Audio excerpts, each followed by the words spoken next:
Heureux. Moi, pour ma part, je n'ai pas été élevé dans une famille chrétienne. Je ne connaissais pas du tout les réunions, l'évangile, je ne connaissais pas du tout.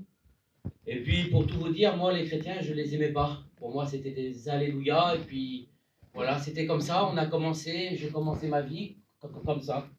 Et puis, j'ai fait ma vie à l'âge de 15-16 ans, là. Et puis, j'avais une très belle vie. J'ai commencé à sortir, à avoir des copains, et j'avais une très belle vie. Et à 17-18 ans, j'avais une belle vie aussi. Et puis, moi, ce que je voulais, c'est mon but dans la vie, c'était de réussir ma vie, c'était d'être heureux. Et puis, j'ai fréquenté, et à 21 ans, j'ai fait ma vie. Et puis, je l'ai regardé elle, je dis, écoute, Priscilla, je dis, nous, ce qu'on va faire, on va être heureux. Je dis, je vais aller travailler, je dis, je vais faire de l'argent, mais je dis, ce qu'on va faire, c'est d'être heureux. Je dis, on va faire des voyages, et puis on va être heureux. Et puis, ça a duré 1 an, 2 ans, et puis tout allait bien. J'avais des copains, et puis tout allait bien. Et puis, pour moi, ma vie à moi, pour moi, c'était une autoroute, c'était réglé. Et puis, voilà, est-ce que vous savez que dans la vie, des fois, ça ne se passe pas toujours comme on veut. Et puis, ma femme a fait une petite dépression. Bah, je dis, écoute, c'est pas grave, je dis, on va se renseigner. Et comme on va se renseigner, j'ai commencé à me renseigner, j'ai trouvé un grand docteur. Et puis, ce docteur-là, il a donné des petits cachets, tranquillement, on va dire. Puis, ça a duré 1 an et demi. Et puis, ça a été. J'ai pu reprendre ma vie. Et puis, j'ai repris ma vie, tranquillement. Et puis elle a fait une autre dépression, 3 ans après. Et puis, je dis, écoute, c'est pas grave, on va retourner vers ce petit docteur-là. Je dis, t'as donné des cachets, c'est un bon docteur. Et puis, ça n'a pas été, le docteur, il n'était plus là, donc on s'est renseigné, on a retrouvé un professeur exceptionnel. Professeur Granger, c'est un professeur, c'est le meilleur au monde. Et puis, voilà, c'était compliqué, ça a duré 6 mois, ça a duré 1 an, ça a duré 1 an et demi. Et puis, c'était une grosse dépression, vraiment une grosse dépression. Cette dépression-là, tellement que c'était gros, ben, elle ne pouvait plus prendre la voiture pour aller en commission. Elle ne pouvait plus faire ses affaires, elle ne pouvait plus faire à manger. J'avais 2 enfants, elle ne pouvait plus s'occuper. Et puis c'était devenu compliqué. Moi, je ne pouvais plus aller travailler. Je pouvais plus. Moi, j'étais un garçon qui jouait aux cartes, qui allait de partout. Et je ne pouvais plus aller avec mes copains. Je ne pouvais plus aller travailler. Je m'occupais que de mes petits. Et puis c'était devenu infernal. C'était devenu infernal. Et puis tous les mois, j'allais au psy là. Tous les 3 semaines, j'allais au psy là. Et tous les 15 jours, j'allais au psy. Et puis ma vie, c'était un enfer, moi. C'était comme ça. Ma vie, chez moi, c'était les ténèbres. Et puis, quand j'ai dit ça, elle, je dis, écoute, il faut que tu te fasses soigner, mais il faut que tu prennes un traitement beaucoup plus dur, beaucoup plus lourd. Et puis, elle m'a dit ça, elle m'a dit, écoute, elle dit, Archange, elle dit, les gens, elle dit, ils croient que je suis folle. Et je dis, oui, les gens, ils parlent beaucoup. Parce que moi, je vous dis franchement, j'avais une belle façade. J'avais une belle voiture, j'avais un beau camping, j'avais une belle famille, j'avais une belle façade. Mais chez moi, dans mon camping, c'était les ténèbres. Elle ne dormait pas des nuits, c'était les ténèbres. C'était fini, ma vie était morte, c'était fini comme ça. Mais je dis, écoute, si on ne le dira à personne. Et puis ma vie, c'était un mensonge. Et puis je me suis renfermé. Je me suis renfermé, ma vie était comme ça, j'étais tout seul. Et tous les 15 jours, il fallait que j'aille à Paris, au psy, là. Et puis, dans ce psy-là, c'était une toute petite salle comme ça, là. Puis il y avait des petits gadgets, puis je commençais à parler avec des gadgets, je commençais à parler. Et puis, je voyais qu'il y avait toutes sortes de gadgets, toutes sortes de catégories. Je voyais qu'il y avait des hommes d'affaires de 35 ans avec une Porsche, avec des Rolex, qui étaient en miettes. Je voyais des gadgets de 50 ans avec des belles robes, des manteaux de fourrure, ils étaient en miettes. Et puis, je commençais à parler, et puis ils disaient, ben moi, ça fait 10 ans que je suis là. Ben moi, ça fait 20 ans que je suis là. C'était toute leur vie qui était là. Et puis, j'ai commencé à m'apercevoir que tous ces gadgets-là, ils avaient le même regard, un regard vide. Et puis, j'ai regardé ma femme et je la regardais, et puis elle avait le même regard qu'eux, un regard vide. Elle n'avait plus de sentiments. Tellement qu'elle prenait des cachets, qu'elle prenait des gouttes, ça vous enlève les sentiments. Donc on ne pleure plus, mais on rit plus, on n'a plus de vie. Elle savait même plus si elle aimait ses propres enfants. C'était devenu carrément un enfer. C'était comme ça, c'était ma vie, c'était un enfer. Et puis, je suis revenu, j'ai pris ma voiture et je suis revenu, et puis j'ai dit, il n'y a plus de solution. Et puis moi, j'étais quelqu'un d'orgueilleux. Je me suis posé la question, je me suis dit, comment que ça se fait qu'un garçon comme moi, qui avait tout pour réussir dans la vie, qui a loupé ma vie? Et puis, vous savez, si Dieu existe, le diable aussi, il est là. Et le diable, il m'avait pris, il m'avait tué, il m'avait isolé, et il m'avait tué. Il me tuait, il me tuait, il me tuait. Regarde ce que tu fais, tu l'as amené faire des beaux voyages, elle a des beaux campings, elle a des beaux sacs à main, elle a tout ce que tu veux, tout ce qu'elle voulait, le lendemain, ben, elle l'avait. Et puis, pour finir, elle me disait, ben, t'as loupé ta vie, t'es un incapable. Et j'étais en miettes, et il me tuait. Mais voilà, je bénis le nom de Dieu, je bénis le nom de l'Éternel. J'ai mon cousin, c'était un chrétien, moi.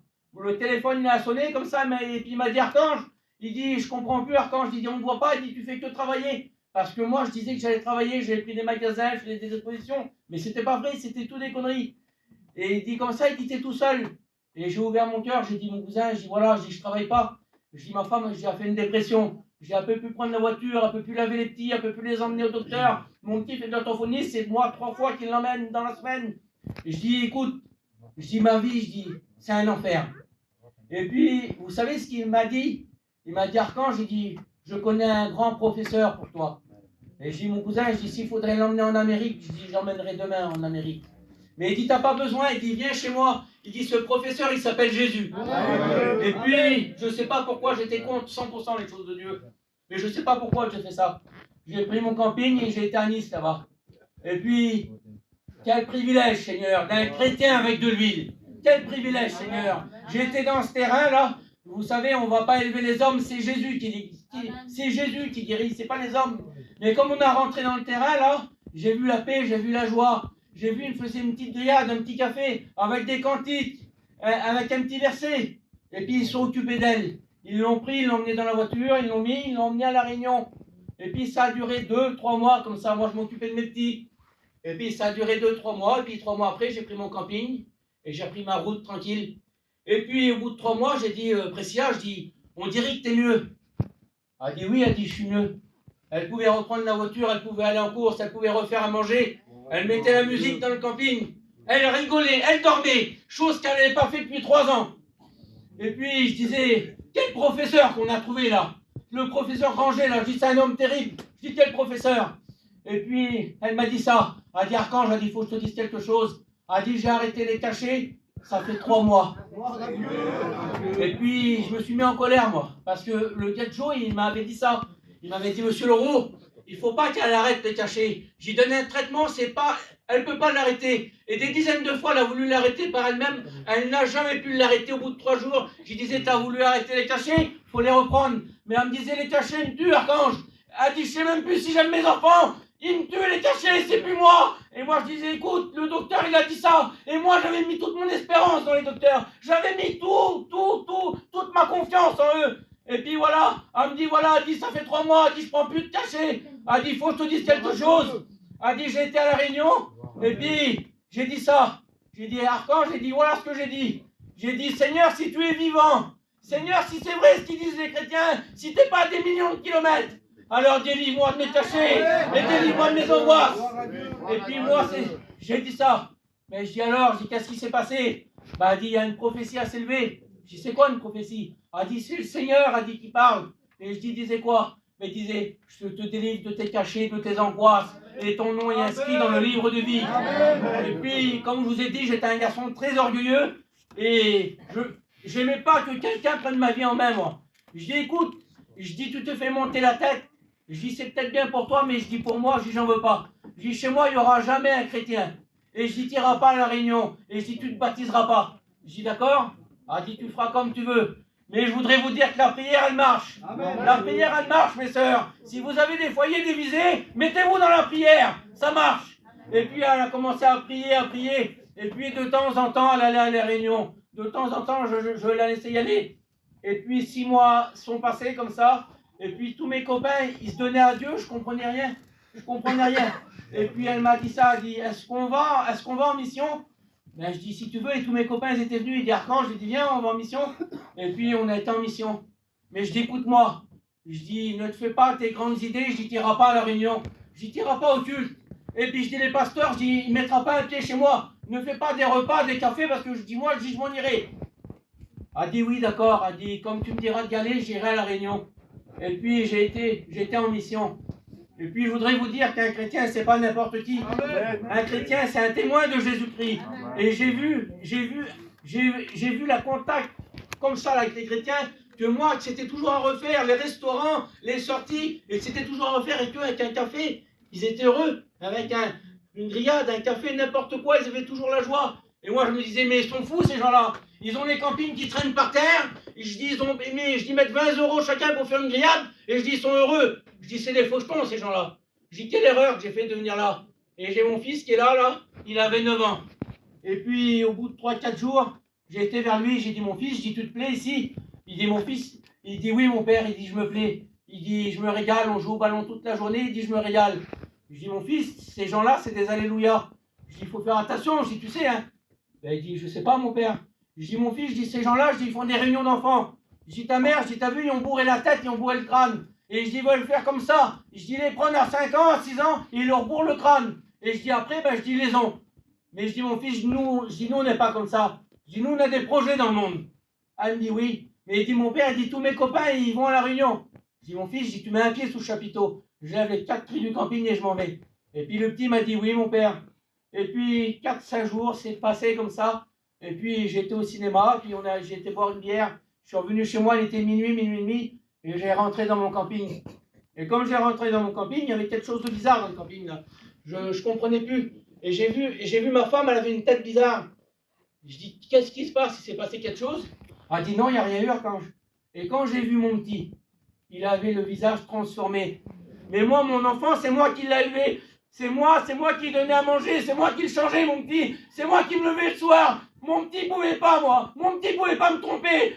De l'âge de comme ça jusqu'à 9 ans, c'est moi. C'est moi qui l'emmenais à l'orthophoniste 3 fois par jour, 3 fois par semaine. C'est moi qui l'emmenais dans les magasins. C'est moi qui l'habillais. Je connaissais mon garçon. Il pouvait pas me tromper, mon fils. Je dis, mon fils, dis à moi, tu peux tout me dire. Je dis, tu le sais, ça? Il dit, oui, mon père. Il dit, alors, attends, alors. Il dit, je vais te dire quelque chose, mon père. Et il a traversé le camping comme ça. Et il est venu, il m'a pris dans les bras. À toi la gloire. Gloire à Dieu. Il dit, mon père, il dit, les chrétiens, ils ont raison. Amen. Je dis, mon fils, si je te dis, je prends le petit, je le tire comme ça. Et il se renige en moi comme ça, il dit, Jésus est vivant, mon père. Amen. Et je dis, pourquoi tu dis ça, mon fils? Il dit, mon père, il dit, attends, avant de prier, il faut que je t'explique. J'étais avec mes copains, il y avait une réunion de jeunes, mon père. Et puis, il y avait le chapiteau, et j'ai rentré en dessous. Mais j'ai dit juste ça, mon père, j'ai dit, Seigneur, si tu es vivant, alors baptise-moi de ton Saint-Esprit. Et je dis alors, je dis, qu'est-ce qui s'est passé, mon fils? Ben, il dit, oh, il dit, je parle en langue, mon père, il dit, je suis rempli du Saint-Esprit. Mais il dit, mon père, parce qu'il savait que j'allais crier, il dit, mon père, il dit, avant de crier, il dit, attends, mon père, il dit, je vais me mettre à genoux, là. Et il dit, je vais prier. Et le petit s'est mis à genoux, là, sans pasteur, sans chrétien, sans rien. Et il était rempli du Saint-Esprit. Et il parlait en langue. Je voudrais vous dire que Jésus est vivant. Vous voyez, c'était une ruine. Le Seigneur, il bâtit sur les ruines. Amen. Je suis un chrétien. Mon nom est inscrit dans le livre de vie. Je suis un étudiant. J'annonce sa parole. Jésus est vivant. Amen.